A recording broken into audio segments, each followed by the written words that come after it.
Welcome back to the Money Sauce Podcast, episode 18, week 19 in the PHL. And Finally. yeah, finally, after a month-long week, I guess we should update that to say round.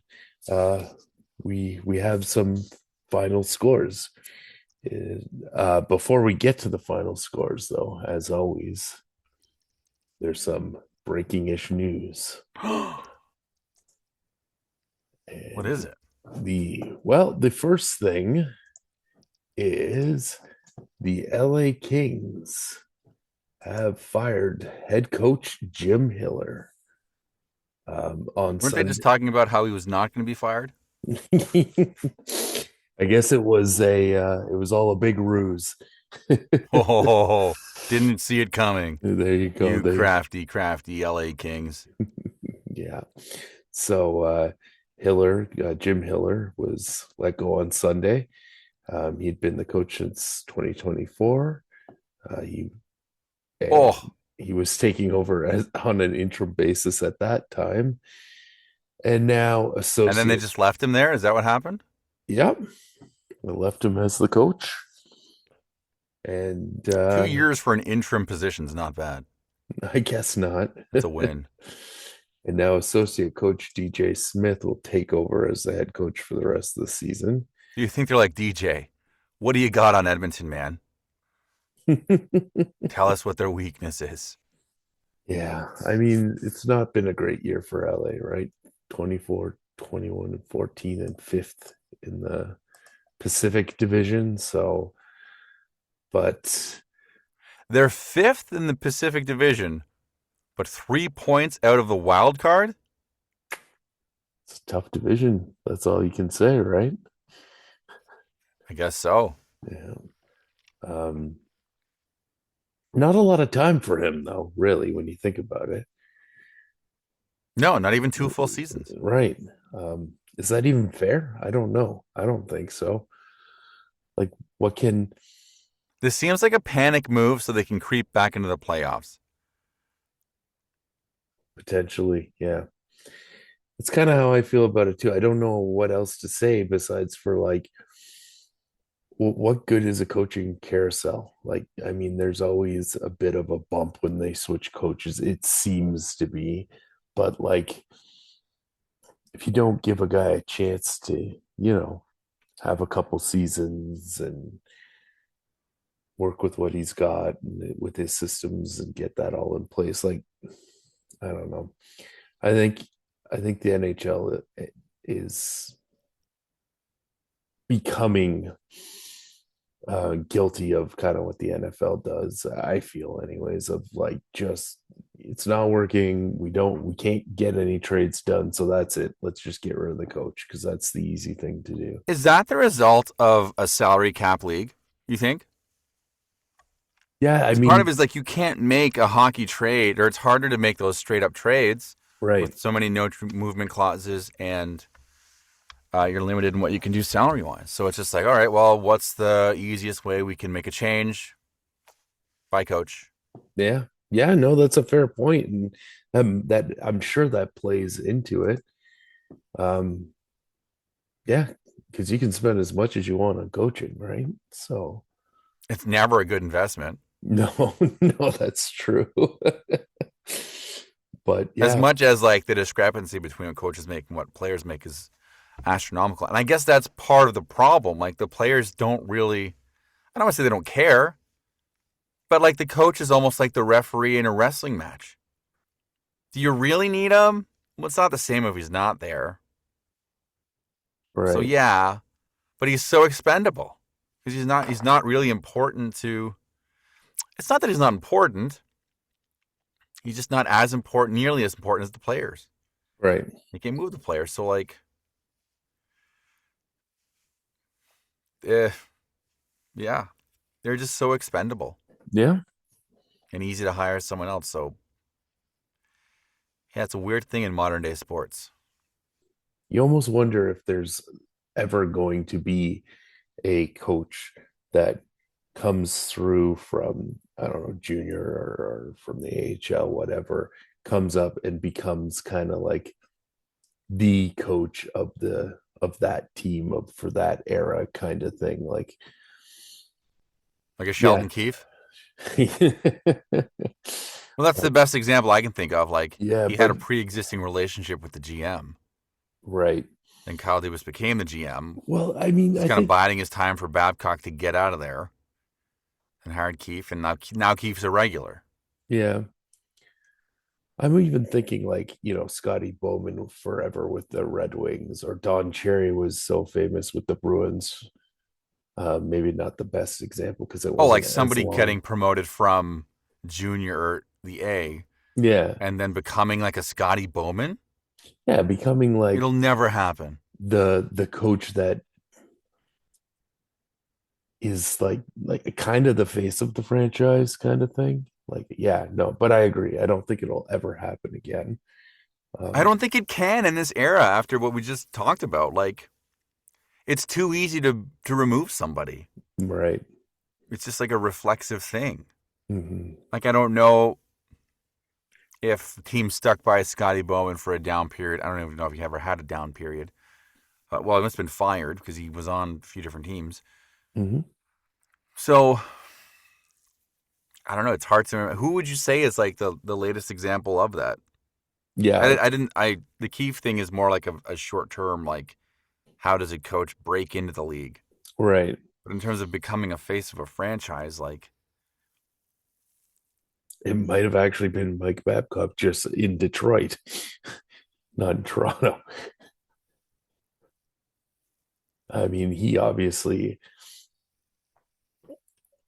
his exit from the league was pretty bad and the all first that. time or the second time.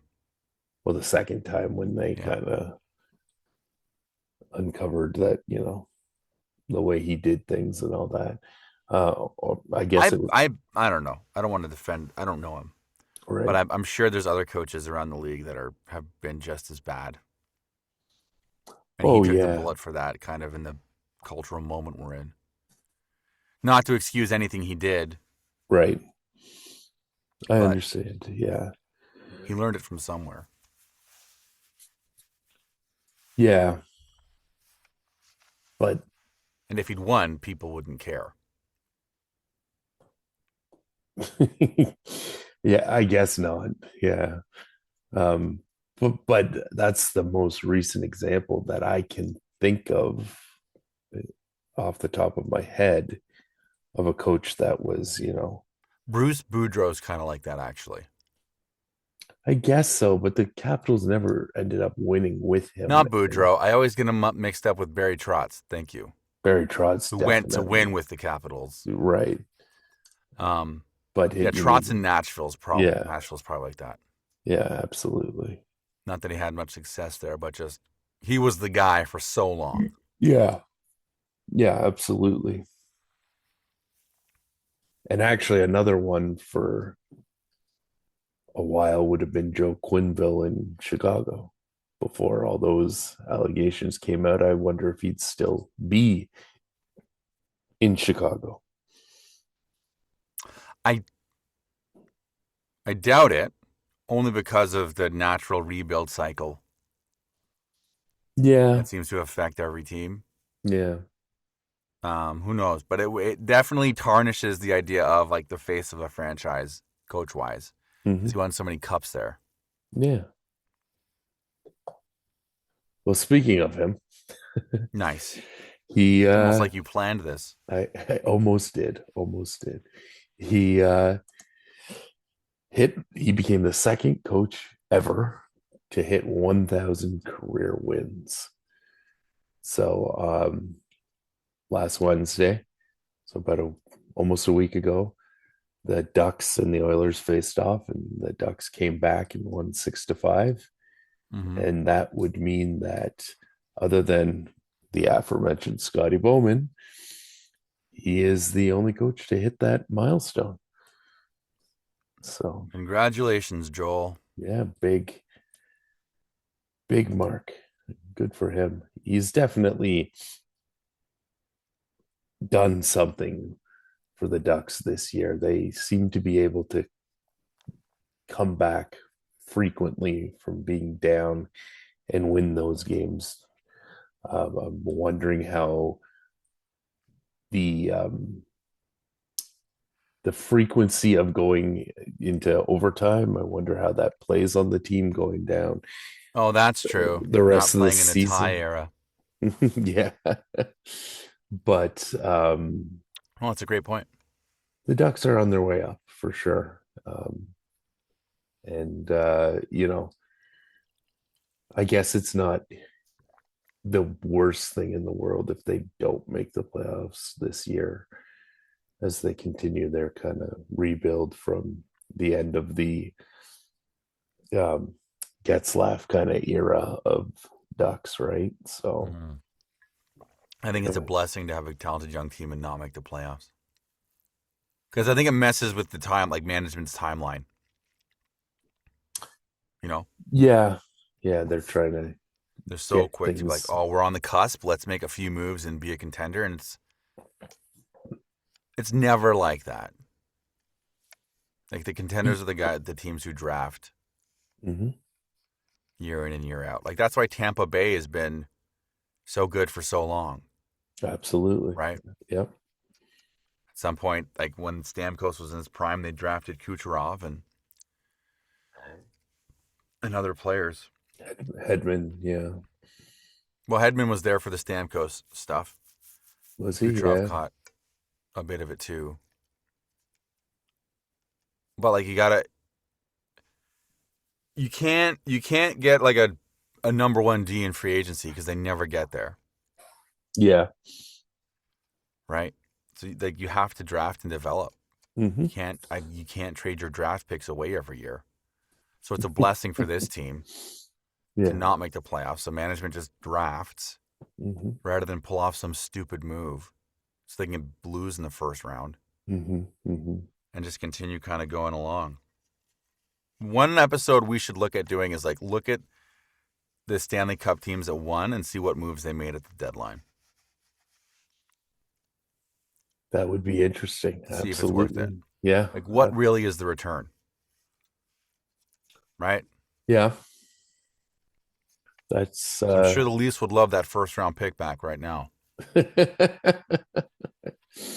that's something I'll try to start looking into because I think that would be very interesting. And as we move to the trade deadline coming up on Friday, which obviously will be something we talk a little bit more about on the back end too. But it'll be interesting to see what happens because I feel like the last couple of years of the trade deadline, I haven't even been like there was a period of time when I was watching that all day TSN Sportsnet stuff to get the updates and all that.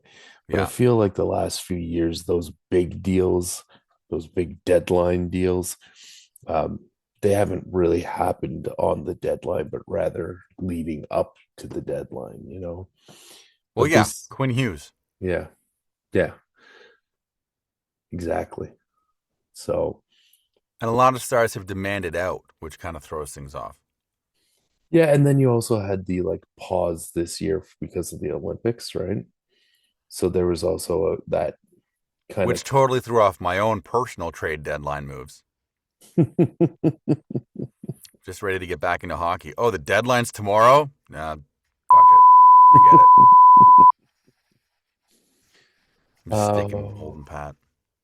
one more milestone to mention as we close out breaking news here. Connor McDavid score or secures his ninth 100-point season. Man, I'd love to have him on my team. Wouldn't Yeah, you? yeah, yeah. Sure would. If only I had a chance. If only I drafted him. Yeah, if only. Thanks. Uh, anyways, huge, huge. That's 9 seasons at 100 points. That's crazy. Um, I mean, he's not done yet either, but he's got to be pushing to be up there with Gretzky and all that in the when it's all said and done, How right? many points is he at? I don't know if he'll get Gretzky, but he'll overtake Crosby probably. Oh yeah. Maybe not. He hogs the puck too much in overtime. Still bitter Had a heck about of a tournament that. though, Yeah, absolutely did. So which no one will maybe remember. maybe it's warranted, eh? Let's move to the PHL though. How many points is he at total? Does it It, say? in his career, Yeah, just points, this point. 1,185. Oh, so he had 1,000 points like 2 seasons ago. Yeah, Yeah, I'm curious to see what his projected, like what records he might break and stuff like that. Doesn't look like he's 773. I wonder how close he is to Ovechkin's. He's never had like 396 he's goals. only had So one like big goal scoring season, hey? yeah, in 2022, 23, there it is. Yeah, 64 goals. Other than that, Look at this, 100 points or 100 assists the following year, though. It's pretty good. he's no slouch. Hmm.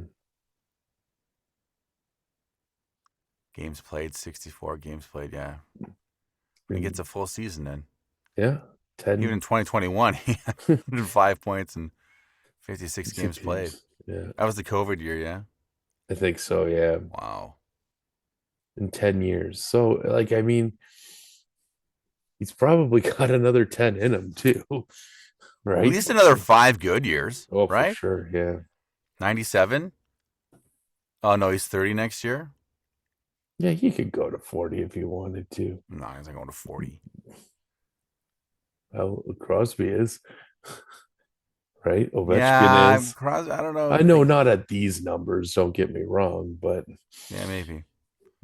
People will pay him till he's 40. I'll give him that's for that. sure. Yeah, for sure. There's a guy who called him the radio today, and he's like, in 2 years, Connor McDavid will be a free agent, and Austin Matthews will be a free agent. Let's get them together. And the host laughed at him.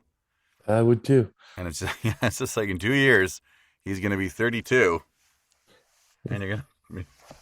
Get them together where? In Utah? Like, yeah, Listen, yeah, in Utah. Like, Vegas Leon probably. Draisaitl is better than Austin Matthews. Oh, yeah. So, he's not going to take a downgrade to Yeah. play it. Well, I don't know. I don't know how much he likes Toronto. Maybe he'll do a John Tavares. That'd be great. I know. I just don't see it. Honestly, I just don't see it. But we've got, that's 2 years away. We'll see what happens. Let's move to the PHL though and see some Let's move fun. on to what really matters. That's right. This 3 week spanking I got from Paul. Well, let's start with Marcel and Ty. That was the matchup of the week. Yeah, I imagine it would be. Yeah. Marcel with 111.5 points, Ty with 128.9. These numbers obviously seem huge, but how many weeks uh, of play? I mean, even with the Olympic break in there, it was almost, I guess, a week and a or two, yeah, a week and a half almost of games, right? So Yeah. numbers seem a little inflated because of that. So yeah, Ty picked up the win, and on Matt Mars, Boldy had 20 points. yeah, and that would make him the player of the week for Marcel. That's the second It time this seems like the season. only player of the week. 20 points. Yeah, that's huge. I'm not counting it as the official record for the best week though, No, because you of the can't. extendedness of it. This week But is stricken from all record books. I would like that, but we'll get to that in a minute. Um, Me on too. on Ty's side, it's Nikita Kucherov with 14.2. Followed closely by Kaprizov. Mhm. Are But we allowed to say that? yes, Okay. absolutely. Um, fifth time this season for Ty. Fifth time or for How many points did he win Kucherov. by? Scroll back up. So like 17 points. Hmm. Okay. Yeah. Sorry, I So just wanted to do the math. yeah, pretty dominant. Well, I mean, that kind of numbers and these this it wasn't the highest point total by a single team, but the highest combined score, I believe, if my math Yeah, I is think I know right. who got Yeah. the highest score. Well, let's have a look at that. 134.9 points for Paul versus your My 91.4. defense, he had 12 more games played than me. He sure did. Um, on his side of things, it was where is he? Jake Gunzel, another Tampa Bay Lightning player, getting the player of the week. 12.7 points. First time this season for Paul. And on your side of things, Quinn Hughes with a nice even 10. Still a big, big, Not Big Mac, eh? a Big Mac. No. Third time this year for Quinn Hughes. Macklin was at 5.4. Just, Probably only played like 10 minutes. I mean, he was too busy being at the Too busy Olympics. scoring goals at the for Team Canada. Yeah. Well, if I had a choice, San Jose or Team Canada, I'm choosing Team Canada where he's using up all his goals. Next one, it was Rick and myself. This actually came pretty close, but Rick, I was within a point of Rick at Saturday, at the start of Saturday, and then Sunday, Rick pulled ahead, but it was a tight one. 88.9 for me, 93 even for Rick. On my side of things, Philip Gustafson with an 8.4 was my player of the week, and that was the second time he's been the player of the week for me. Oh, Um, Rick's goaltending. yeah, I was going to say Rick's goaltending really tried to help me out. I got to give it to them. Yeah. Um, but for Rick, it was where is he? Darren Radish, Tampa Bay defenseman, again a Tampa Bay player, the 10.5.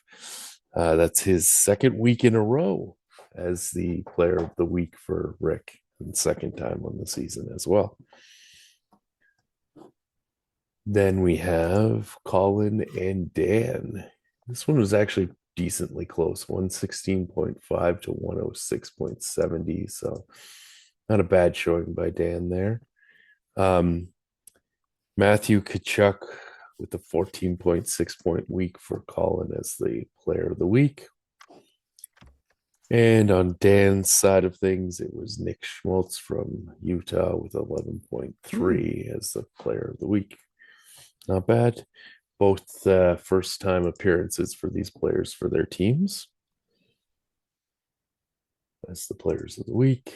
Then we have Pete and Dave, 74.9 for Pete and 107.8 for Dave.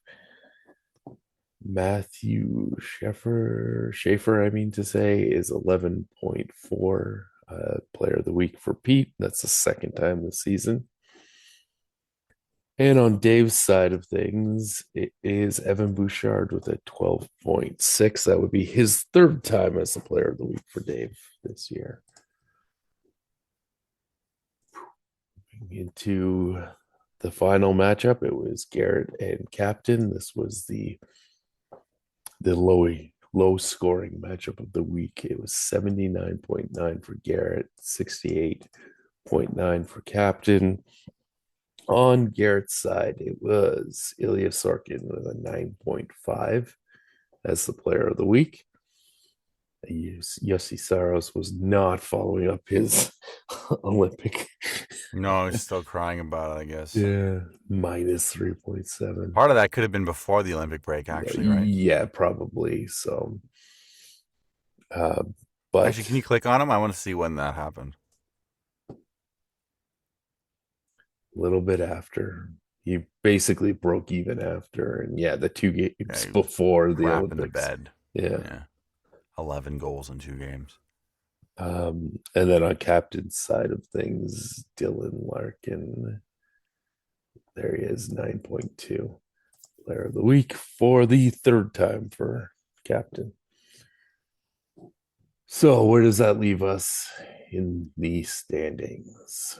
We have no movement in terms of teams locking up playoff spots, but Ty did close the gap on Marcel a little bit there with his win. So Marcel remains in first at 13.5 or 13 wins and 5 losses.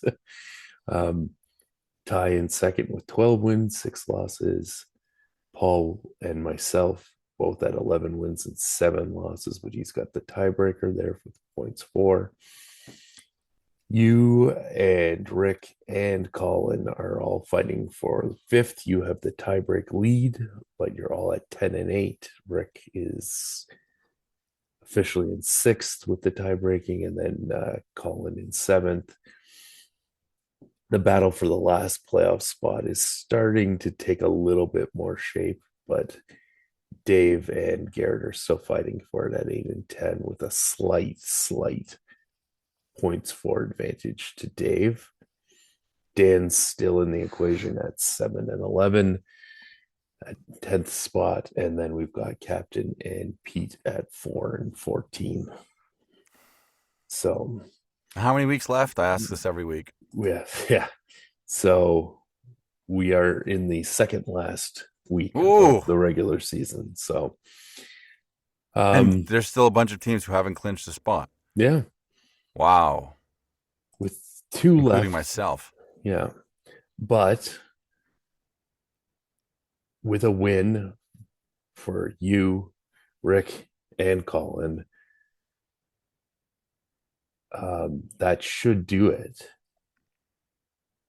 Because then there would only be 1 game left. And even if Dave and Garrett win at 9 wins, if you all get to 11 wins, they couldn't catch up, right? So let's see what's going on currently, and we can maybe figure out a little bit more of what's going on with the playoffs. But currently, let's refresh this. There we go. Currently, I am playing Dave, and it's 17.10 to 22.70 for Dave. What is going on? Man, and Yahoo does not. I had 5 points when this fantasy podcast started. Dave's at 22. Yeah, it's rough. Oh my gosh. So if that holds, let's say that moves Dave up to 9 wins. And then Colin and Marcel are facing off right now. It's 21.7 for Colin to 19.2 for Marcel. That should be, if that holds based on the predictions, they think it will, 75 to 63. Yeah, who is predicting for Colin, then he would lock into a playoff spot. Ty and Pete, this one isn't really going to matter. 4.4 for Pete, 20.5 for Ty gets an easy win to try and tie Marcel. Yeah, he's going to need some help there from Colin, but it's looking good as of right now. And then we've got Rick and Paul facing off, 21 even for Rick, 12.70 for Paul. But yeah, who does like Paul to win this one, 70 to 64. So that's one to definitely watch. Yeah, Paul could make life tough for Rick, who would probably need to go down to the last week for him. Garrett and Dan. Garrett is up 18.10 to 11.40. Yeah, who likes Garrett to win? 60 to 53. I think that would, yeah, obviously that would move Garrett up to 9 wins as well. That one's important because if it ends the way it's currently is, I think that ends Dan's playoff hopes. Right. And that would mean Dave and Garrett are winning though. So there's 2 weeks left. And we're in the midst of one. It's really like positions 5 and 9 that have a chance. Because even if Dan wins twice, Well, someone has Garrett or Dave has to lose twice in that scenario too, right? Right. Actually, they both probably would have to lose twice for that Well, for they'd be 10 Dan. and 10. He'd be 9 and17. 11. Yeah. So he's still out. Oh yeah. Sorry, Dan. Because he can't catch them if this is our second last week. No, so yeah, but if they both lose, they would be Oh, yeah, they'd be 8 and 8 and 12. 12, Yeah, not 10 okay. and Okay. 10. Yeah. So he could catch them still. Yeah, Yeah. he could catch and pass them. What he can't do is catch up to you, Rick, and Colin, right? Right, but the other 8 and 10s can Mhm. still Yeah. catch us. So what I'm saying in there is you don't have to worry about Dan. Um, yeah, they could catch up and pass you guys for sure. So if But Dave loses and Garrett loses, mm, so Dave is playing me. So if Dave loses to me, math is there's hard, everybody. there's no like I've already got the playoff spot. So Yeah, I'm not worried about you. yeah, right. But what I'm saying is whatever happens, if I win, whatever. If so, you want Dave to lose is what you're getting at to help your playoff chances, right? Is that what you're Yeah, getting at? and just in Yeah. general. Well, okay. Love you, buddy. He's um, not listening. yeah, I don't know if he does or not, to be honest with you, but I guess we'll He's find too out busy with after this. baseball coaching and stuff. I'm sure I'll get a text after this one. Um, I'm just trying to get a reaction out of him to see if he still uses his phone. once in a while, yeah, once in a while. But yeah, so if he, sorry, what were you saying? If he loses and Dan wins, that would mean they both lose and everybody's at 8 and 11. That's If what Dan wins and Garrett and Garrett will lose Dave lose. if Dan wins, right? Because they're playing each other. Right. But So if they'll Dave tie. loses, yeah, so then you'll have a three-way tie going into the last week at 8 and 11 in the scenario where Dan wins and Dave loses as well. Yeah. So in a nutshell, there's just so much going on this week that'll put us into it. But I think if you guys win, you are so who are you playing? You're playing captain. Yep. Rick is playing Paul and Colin's playing Marcel. So the 10 and 8 crew, if you guys all win, you guys are in basically. You're not playing off against each other, so you guys can't. You're not playing each other this week, so you can't. What's the scenario where I lose? I don't make the playoffs. I lose 2 weeks So that would put you and at 10 everyone and else wins 10. twice. That puts me at 10 and 10. Yeah. So a win from Rick, a win from Colin is enough to jump over you, right? Two wins from Dave and two wins from Garrett Ties us all ties you all at ninth or ties you all seventh, at whatever. the at that would be in 10. You guys would all be tied at a 500 record of 10 and Yeah, 10. but what position? Because that's what matters for the playoffs. Right. Just So assume it's the let's see. current points. That would basically put you guys in the fight for eighth spot. Eighth spot. Seven and eighth spot. Sorry. Because you're Yeah. dropping out So it'd be a down three-way tie for seventh. seventh. Yeah. Yeah. That's right. Yeah. In that proposed, Assuming Rick wins assuming Rick and and Colin win. Colin Yeah. wins. If they lose, then all of a sudden this whole thing is Yeah, well, out of the window again. And we're I'm just looking at the scenario in which the 10 and 8 team could find themselves tied for the last playoff spot. And currently, you know, I'm barely ahead of Dave on points. Well, yeah, that's the other thing So too, right? I Yeah. know that's a variable we Colin, can't control right now. So just assuming that that wouldn't change. well, We're all in pretty tight. yeah, in that group, Dan and Colin actually are under 1200, right? They're Yeah, but still in the Cullen's low. irrelevant because we're talking about a situation where he wins twice. Right, right. So it would be, I don't want to say hilarious because I'd be annoyed, but it would be funny if that was the situation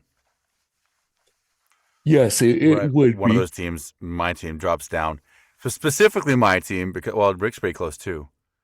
But like the three of us are within 20 points of. I have 12:45. Scroll down so I can see Garrett's 12:19. Like we're all really tight. Yeah, Garrett, Dave, and I. So yeah. that'd be funny.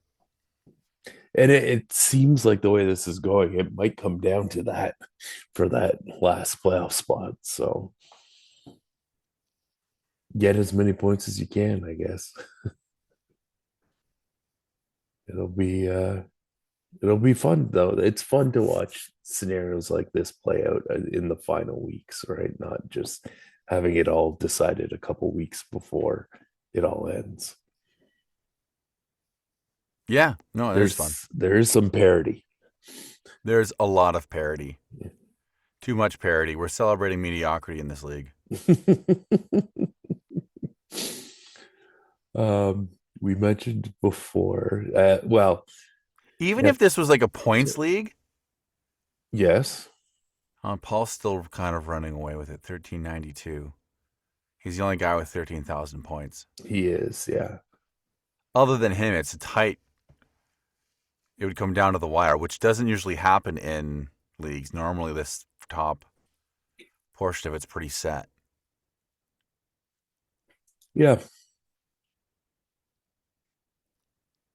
for sure. I'm wondering if that's a case of now that we have the 12 teams, and yes, it's been a couple seasons with it, but now that we've had a little bit of time with the 12 teams, so we've had a couple drafts and all that.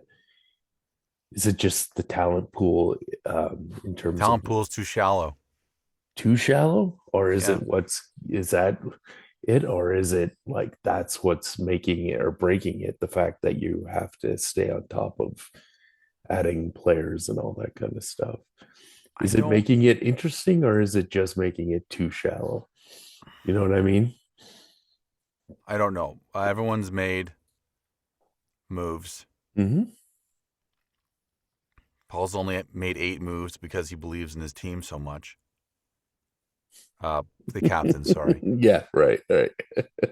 He's going down with that ship, man. Hey, you got to admire it. 8 moves. At least he didn't throw the ore away this time. The computer flung away from my hand because gravity. I haven't told that story in so long. I promised I'd only tell it when the three of us are together, and the three of us have not been together in a long time. There you go. Well, maybe we need to have a podcast version of it. A podcast bonus episode where I just tell the legend of Captain Fuckhead. Yeah, with them on the line, you know. Yeah, that'd be hilarious. Should have wrote it down somewhere. our our league had no movement on the our trading deadline. It was Uh, I don't know, maybe other people were kind of set with their teams, but like I was still in Olympic hockey mode. I wasn't paying attention to this I threw out outside a of our few. podcast. Yeah, I threw a few offers out there, None to me and though. no. Did Um, anyone get back to you? the only person that got back to me was Pete, and he explained why he wasn't interested in the offer, and that's perfectly fair. What And was the offer?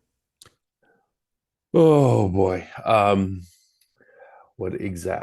I was offering I think my second round pick and throwaway defenseman for who was it? Hold on a second. For I think it was Schaefer. You're trying to get Schaefer with a second round pick? Yeah, I was. I threw it out there. I took his very last one and I gave him just a throwaway defenseman to have a body. And the message was simply like, I'm willing to, you know, figure this out if more picks need to be involved or whatever. But I this think you is offended him with a low ball offer. maybe. And if that's the case, Pete, You I'm sorry. successfully didn't trade But with the guy who trades everybody. well, he mentioned he wasn't interested in moving him whatsoever. So um, we'll leave it at that. I don't want to give away everything or Fair shake enough. Pete's Fair enough. hand, I apologize for but grilling you about it. no, it's okay. But yeah, I guess I threw out a few offers in the hopes of getting some conversation going and maybe getting a trade done, but that Pete was the only one that responded in any way, and the rest kind of just went and passed by the deadline and expired. So, Hmm. but I think you're right. There might have been something too. You know, we're just getting back from the Olympic break, and I noticed a lot of transactions in terms of dropping players. I'm sure a lot of people were coming off the injury. Yeah, a lot of people off the IR. Yeah, so there was probably just more of that management being needed to be done. So, yeah. What's up, everyone? Jeremy just jumping in here. Um, we got on the topic of the trade deadline and we actually went a little longer than we thought we would. So, special edition this week. I'm going to put the cut here. Thank you for listening. This is going to be the end of the PHL review for week 18, week 19. And we'll be back again tomorrow with some trade deadline NHL playoff format talk. Okay. Thanks, guys. Sauce Podcast with your hot saucy J and G.